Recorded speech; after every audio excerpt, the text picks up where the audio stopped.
Hey friends, welcome to today's video. My name's Stephanie and I'm so excited to be back with another nail art compilation video, this time inspired by pride flags to celebrate Pride Month. I have loved doing pride designs over the years.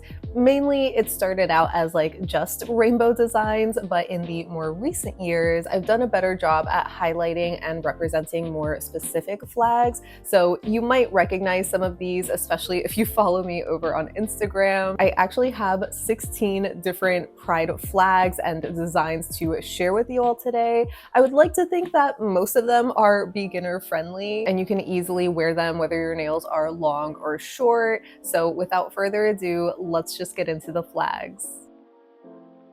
So first, I wanted to start with the Philadelphia Pride Flag since I live in Philly now. The Pride Flag we usually see has 6 colors, but in 2017, black and brown stripes were added to represent the inclusivity of people of color in the LGBT community. I kept the design simple by doing vertical dots, but I wanted to make them stand out, which is why I went for the holographic polishes.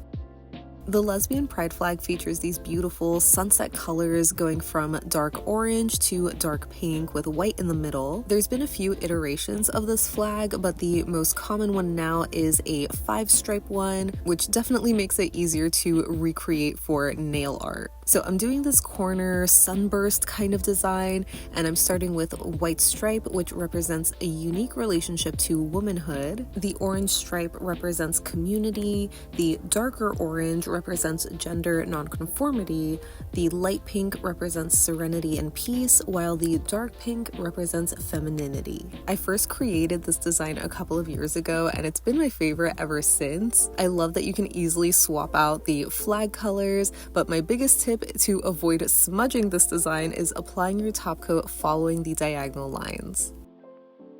So most people rightfully associate the rainbow flag with gay pride in general, but there is a more specific flag for gay men that features shades of blue, teal, and green. Though I couldn't find what each color represents specifically, but this version that includes the green and teal colors was introduced to show inclusion of trans men, gender nonconforming, and intersex people, as well as others. I obviously love keeping the stripe design, and while these are also diagonal, this time I kept them in the upper corner, so it's a little bit more minimal. I was mainly using a shorter detail brush for this look, but then used a longer striping one for the final blue stripe, and I did have to go over these twice just to really build up the color, but I love the end result.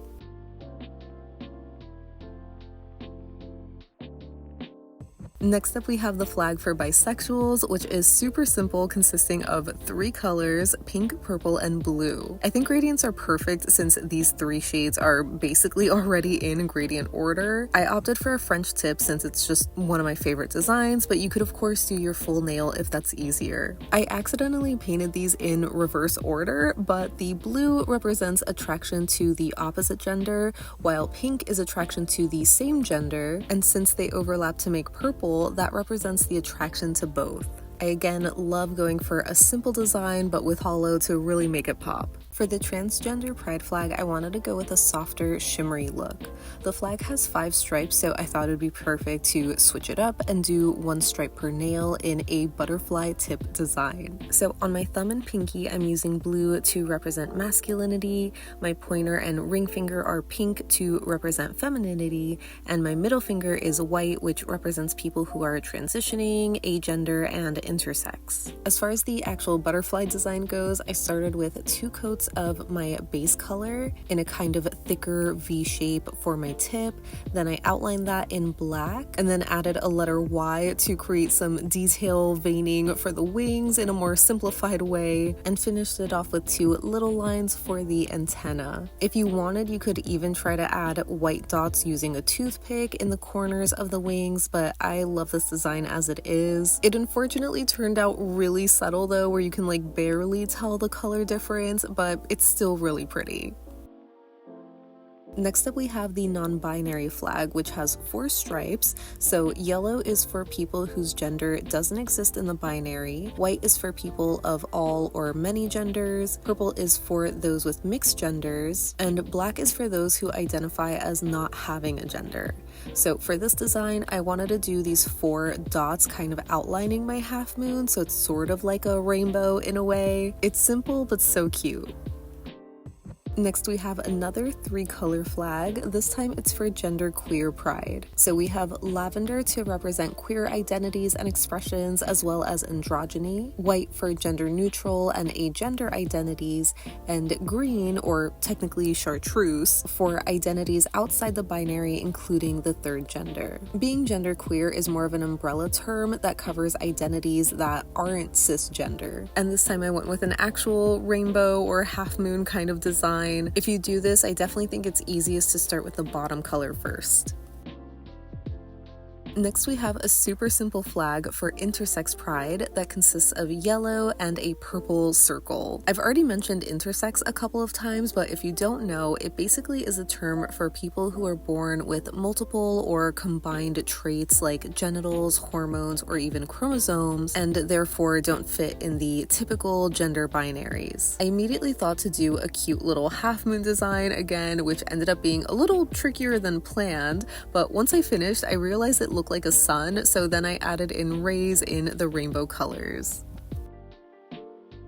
This next flag is for Abrosexual pride, or for someone whose sexual orientation may change over time. This flag has shades of green and pink along with white, which I think are so pretty together, and I immediately thought of flowers, which I think can still work as a way to symbolize how sexuality can blossom over time. The color meanings seem to be a little loose for this flag, where the greens generally represent a queer attraction, white is for the in-between stage of attraction changing, and the pink is for the actual change or shift in attraction. This is actually a new to me orientation. I was really excited to learn about it after I again discovered this beautiful flag, but I really love what it means because I fully believe that people can change over time.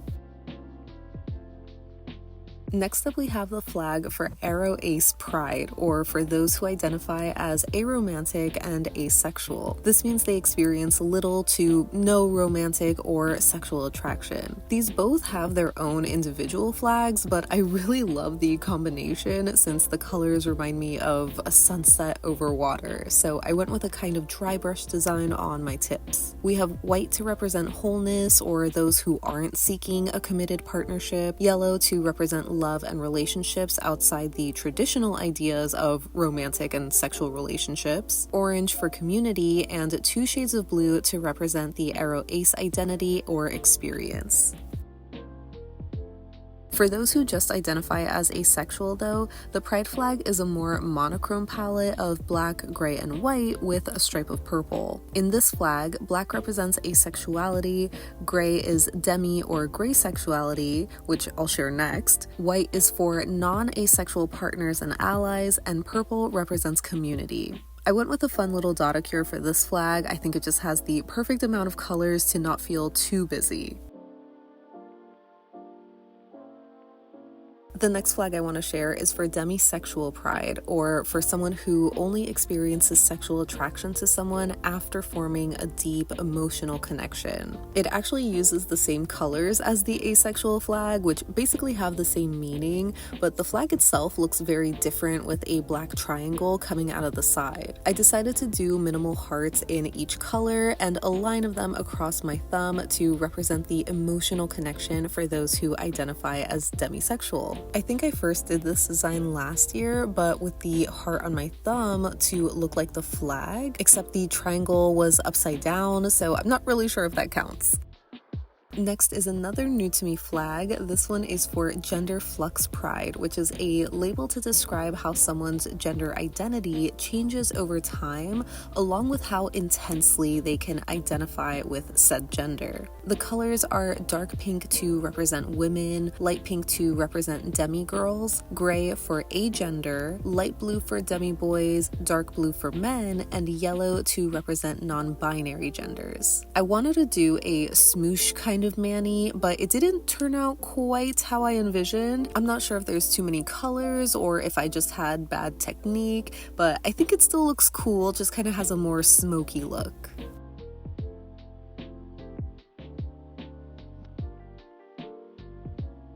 Next, for Genderfluid Pride, I feel like the obvious design would be fluid nail art, but I don't know how to do that, so instead I went for a fluid drag marble. The colors of this flag are pink for femininity, blue for masculinity, purple for both, black for lack of gender, and white for all genders. Since I use a silicone mat, I just applied my nail polish directly onto it, but you can use a palette of your choice, and you're going to want to do a couple of drops of each color. And the most important tip here is to sort of swirl the colors but not mix them. That way when you scoop them up with your brush and apply them onto your nail, you can still see those swirls of color. If you end up mixing it, it can just get a little muddy. I also would recommend cleaning your brush off in between each time you scoop the colors. I had a little paper towel off to the side. You can totally cover your whole nail if you want to, but I like this halfway design. Then we have Pansexual Pride, which is for those who experience attraction to multiple genders, and the attraction can be physical, romantic, and/or emotional. While this is a simple 3-colored flag, I thought the most fitting design was a more complicated, radiating heart kind of pattern. So even though this is arguably intermediate or maybe advanced depending on your skills, it is so worth it in the end. For this flag, we have pink and blue, which represent the traditional binary gender spectrum, but then we also have yellow to represent non-binary attraction. Yellow is supposed to be the center stripe of the flag, but I made it the center of my heart, so I feel like technically it's kind of out of order, but I feel like this design would be super cute if you just made the center heart whichever one you identify with most. This arguably does take a long time to paint, so you could simplify it by just making a much bigger heart with thicker stripes or just multiple colored hearts.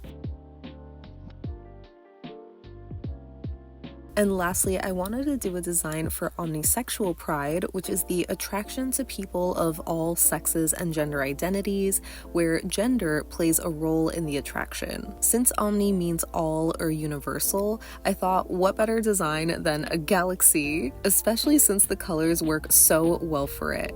We have pink and blue, again symbolizing attraction to femininity and women and masculinity and men respectively, but we also have dark purple to represent the attraction to all other genders outside the gender binary. So it definitely is very similar to pansexual, for example, but the main difference seems to be in the recognition of gender, where pansexuals can be described as gender blind, while omnisexuals again recognize gender, and that can play into the attraction of whoever they're interested in. And finally, here's my collage of all my Pride designs. Well, almost all of them. I actually left out the Philly Pride one since that was the most generic, and these focus more on specific sexual orientations and gender identities. But overall, I love these designs and how you can just easily interchange the colors to rock your flag. So that wraps up my nail art compilation inspired by Pride flags. I really hope that you enjoyed this video. I feel like it's not as long, but considering how many designs I had to film, it definitely was a labor of love, so I really hope that you like it. I should have mentioned this in the intro too, but this is by no means like a complete list of all the types of flags and identities and sexual orientations that are out there. And I obviously didn't really go into like the history of each flag and like when it was created or anything like that. To be fully transparent, I'm still also just learning all about it, but I wanted to mainly showcase a bunch of different designs as inspiration for whatever you identify as. I also realized I probably should have structured the video a little bit better to cover maybe like the sexualities first and then the gender identities, as well as starting with like the umbrella terms and then like what other labels can like fall under that. So apologies for not doing that. While there is a lot of overlap with some of the meanings and definitions, there is also these like subtle nuances that set them apart. So while it may be confusing at first, I think the most important thing to remember is you just identify with whatever feels right for you. And obviously respecting how other people identify. But anyway, I really hope that you enjoyed this video. If you do happen to recreate any of these looks, I would love to see them. If you post on Instagram, you can use the hashtag polishedyogi so that way I can see it. It's a lot easier to find it through a hashtag versus like being tagged in my notifications. Or if you post on Reddit, you can probably just tag me there since that's probably easier for me to see. But either way, I hope that you have a happy Pride Month, whether you are out and proud or even still closeted or questioning, you are just absolutely valid no matter where you are on your journey. Anyway, thank you so much for hanging out with me today. I hope you have a great rest of your day, and I'll see you in the next one. Bye!